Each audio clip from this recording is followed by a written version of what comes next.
Hoje tenho à conversa comigo Pedro Neto, diretor executivo da Amnistia Internacional Portugal, cuja missão é defender os direitos humanos. Bem-vindo, Pedro. Boa tarde, muito obrigado eu pelo convite, é sempre um gosto estar aqui convosco. Pedro, quando pensamos nos próximos 10 anos, na próxima década, colocamos sempre a questão das migrações no centro do debate. E há várias razões para as pessoas abandonarem a sua casa, a sua terra, desde conflitos armados, perseguições políticas, fugir à pobreza e também novas questões que se colocam em cima da mesa, como os efeitos das alterações climáticas. Do ponto de vista das comunidades que acolhem quem decide procurar uma vida melhor num outro sítio, isto coloca pressões e nem sequer estamos a falar de uma coisa distante. Há partidos políticos na Europa que têm como bandeira travar, por exemplo, as migrações e que colhem votos e que colhem apoios junto à população. Portanto, este não é um tema distante, mas é talvez um dos temas que se vai intensificar nos próximos 10 anos. Portanto, eu vou já começar com uma provocação, que é: quem é que dita as regras da casa? A mobilidade humana e as migrações são um desafio porque trazem mudança e todos os processos de mudança trazem desconforto, trazem alterações, trazem adaptações. O medo tem terra fértil nessa mudança, nesses processos. E aquilo que esses partidos políticos mais novos ou de extrema tentam capitalizar não é o serem contra as migrações, por assim dizer, querem capitalizar o medo das pessoas. E na incerteza é fácil cultivar o medo, e o medo é também um sentimento, uma sensação que as pessoas têm e que facilmente pode crescer por si só e sozinho. É preciso muito pouco para que o medo cresça, e isso tem acontecido, e esses partidos e essas forças e formas políticas mais extremadas têm-se aproveitado disso para atacarem os migrantes, os refugiados, as pessoas que se movem de um lado para o outro. É também por ser um grupo mais vulnerável e que não tem uma voz mediática tão forte, digamos assim, não podem vir a terreiro defender-se e, portanto, não têm acesso aos microfones como esses partidos políticos mais extremados para se defenderem e para dar o contraditório. Por isso é difícil desfazer o medo e é fácil continuar esse aproveitamento. No nosso caso, em Portugal, eu creio que se tivermos memória, como país de migrantes, e é difícil não conhecermos alguém ou não termos familiares que estejam fora ou que tenham estado fora ou que até tenham nascido fora. Eu sou filho de imigrantes e imigrantes económicos que saíram da sua aldeia, foram para outro país tentar vingar na vida em termos económicos. E, portanto, nós percebemos essa legitimidade de irmos à procura de uma melhor vida. Muitas vezes esquecemos-nos que outros também nos procuram e vêm para Portugal também à procura dessa melhor vida. A narrativa tem sido centrada no medo e tem sido centrada na mudança, não no contrário, que é aquilo que de bom estas pessoas nos vêm trazer e nos vêm dar e enriquecer a nossa sociedade, assim como nós também fizemos bem quando fomos para outros países trabalhar e viver e enriquecer-los culturalmente. Falou de dois pontos que são muito interessantes. Um deles é o medo e o outro é falar-se pouco sobre as consequências positivas das migrações e focar-se mais nas consequências negativas ou desafiantes, se assim quisermos colocar, das migrações. A primeira coisa que lhe perguntava é: que consequências positivas é que vale a pena colocar em cima da mesa quando estamos a medir os dois pratos da balança? Há muitos benefícios deste enriquecimento cultural. Vamos para a gastronomia, por exemplo. Tínhamos a nossa cozinha portuguesa, que é muito boa, mas para experimentarmos outros sabores era muito mais difícil, teríamos que fazer essas viagens. Hoje em Lisboa ou no Porto e até noutras cidades mais pequenas temos restaurantes e outras experiências de comida de outras regiões do mundo. Em termos culturais podemos trocar experiências, podemos ter uma cultura muito mais cosmopolita. Depois também o enriquecimento em termos científicos.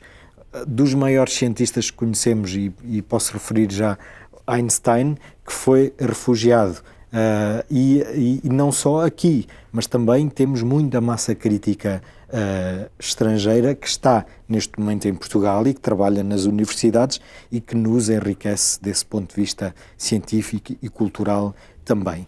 E do mesmo modo a dinâmica que traz para a nossa economia a mão de obra e em todos os tipos de trabalhos, sejam os mais qualificados, sejam os menos qualificados. O mesmo acontece connosco, que também emigramos para trabalhos menos qualificados ou mais qualificados. E, portanto, a troca de experiências, o encontro com as outras pessoas só pode trazer coisas boas se assim formos bem intencionados. Claro que, infelizmente, nem todas as pessoas são bem intencionadas. Há uma minoria das que possa vir e uma minoria das que já cá estão e que podem receber mal as pessoas e serem racistas ou xenófobas à conta desse tal medo de que falávamos, mas há muito de bom que é possível referir-se e quando saímos à rua a diversidade que nos enriquece, o encontro de culturas, o encontro de pessoas, só traz coisas boas. Ninguém gosta de viver ou de estar sozinho. E há uma última questão que é, para o bem e para o mal, nós vivemos numa economia de Estado que depende do crescimento para ser sustentável e, portanto, se vierem pessoas, vão ajudar a esse crescimento. Vamos agora falar, se calhar, um bocadinho dos desafios, dos tais medos que acabam por fazer as pessoas, às vezes falam deles abertamente, outras vezes não falam deles abertamente. Nós aqui queremos falar deles abertamente. E, portanto, o que lhe pergunto é, por vezes, quando se fala de integração, fala-se necessariamente de culturas diferentes que encontram um espaço comum de vivência. E essas culturas nós podemos ou não rever-nos nos seus hábitos, nas suas práticas, na maneira como olham para o mundo. E a questão está exatamente quando não nos revemos na maneira como essas culturas olham para o mundo, e temos vários exemplos, se quisermos. Se calhar há exemplos cuja linha é mais fácil de traçar, quando falamos de casamentos infantis ou de mutilação genital feminina, mas há outras linhas que não são tão fáceis de traçar. Tivemos um grande debate em França, por exemplo, sobre a questão da burca e da utilização da burca.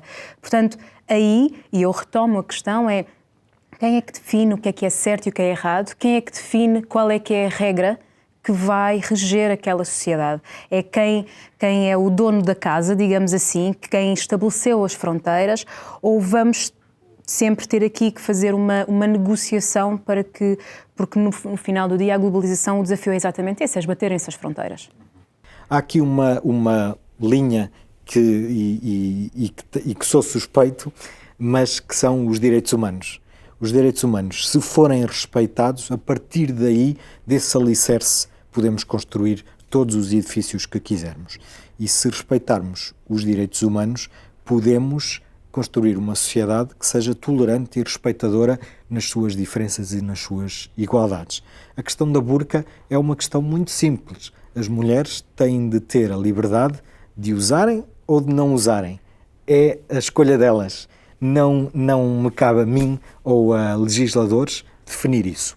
Se há alturas em que, por motivos de segurança, é preciso ver a cara e identificar as mulheres, muito bem, podem estar mulheres a fazer esse serviço de verificação de segurança e a pessoa tira a burca, é verificada a identidade, volta a colocar. O que é importante é que seja uma escolha da mulher, livre de usar ou de não usar conforme quiser. E assim respeitamos a liberdade das pessoas.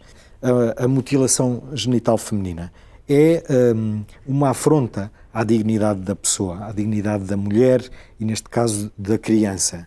Se não respeita aos direitos humanos dela, a cultura não se sobrepõe aos direitos humanos. E eu creio que não há uma cultura que seja válida e aceitável se ela colocar em causa aquilo que são as razões mais basilares dos direitos humanos. E a questão da mutilação genital feminina tem o seu quê de ritual e de simbólico. Esse ritual e esse simbolismo de passagem para a vida adulta pode ser feito sem mutilar alguém fisicamente, porque uma pessoa tem direito à sua integridade física, tem direito à sua identidade humana, à sua identidade sexual e, portanto, a ofensa física não tem que ter lugar. Nenhuma religião pede isso, e se alguém utiliza uma religião para justificar um ato que não é respeitador de direitos humanos, está a instrumentalizar essa religião e a desrespeitar essa religião. Do mesmo modo, uma força política ou uma ideologia política. Não há ideologia política que seja séria, ou partido político seja sério, se não respeitar e se não considerar todos os direitos humanos. Se um partido político exigir o racismo, defender a xenofobia, defender a expulsão ou a prisão de alguém só pela etnia que tem ou por aquilo que pensa, é uma ideologia que não está a respeitar os direitos humanos e, portanto, está a instrumentalizar a política e os partidos políticos, que são organizações de natureza e de matriz nobre, de serviço público e de serviço aos outros, e estão a ser instrumentalizados para outros. Portanto, eu creio que os direitos humanos são o alicerce que define tudo. A partir daí podemos construir uma sociedade multicultural, plural, que seja integradora de todas as pessoas e respeitadora de todas as pessoas e de todas as crenças, e podemos viver num mundo em paz. Sei que é utópico, mas é este o horizonte e a visão que temos que ter. Portugal tem sido um bom exemplo de integração? Portugal tem sido um bom exemplo em muitos aspectos particulares e tem sido um mau exemplo em muitos aspectos também particulares. Tem muito a ver com políticas públicas, com a forma como se administra essa integração. A integração de refugiados, por exemplo, os que vieram recolocados, quer da Grécia, quer da Itália, sofreram reveses e dificuldades bastante importantes e bastante grandes por causa disto mesmo. Os serviços não aguentaram o crescimento das necessidades. E, por outro lado, o Estado delegou, e bem ou mal, descentralizar este acolhimento dos refugiados, mas não capacitou como devia ser, e não estão em causa as intenções das pessoas, quer dos governos, quer das organizações de acolhimento, mas há aqui um problema de capacitação e de trabalho de apoio às organizações para esse acolhimento e essa integração ser efetiva. Importa é avaliar e monitorizar o que corre bem e o que corre mal para podermos corrigir o que corre mal e continuar para a frente trabalhando bem e melhorando o trabalho que estamos a fazer como país integrador e como país também de migrantes, de pessoas que vão para fora. Há às vezes um bocadinho esta ideia de que a cultura dá efetivamente identidade a uma sociedade. Os nossos padrões identificam-nos e fazem-nos sentir parte de algo. E há também o receio de que ao integrar esses padrões e essa cultura perca identidade.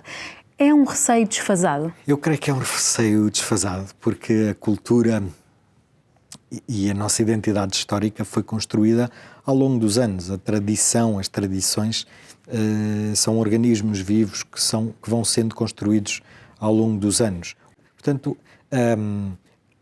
dizer que a vinda de migrantes ou de refugiados para cá, que são a minoria também da população, pode pôr em causa ou em risco a nossa matriz cultural, as nossas religiões, as crenças de cada um, é uma falácia, é o tentar cultivar aqui um medo onde ele não existe. Isto não é um bolo em que quanto mais fatias eu tiver, menos ficam para o outro. Não é um bolo em que andamos a competir pelas fatias.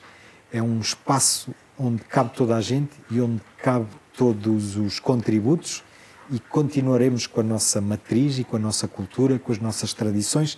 Aquilo que mudará é que passaremos a ter outras novas. E isso é muito bom. Pedro, obrigada. Foi um prazer tê-lo aqui connosco à conversa sobre aquele que pode ser um dos desafios da próxima década. Obrigado e uma boa década para vocês e para nós todos.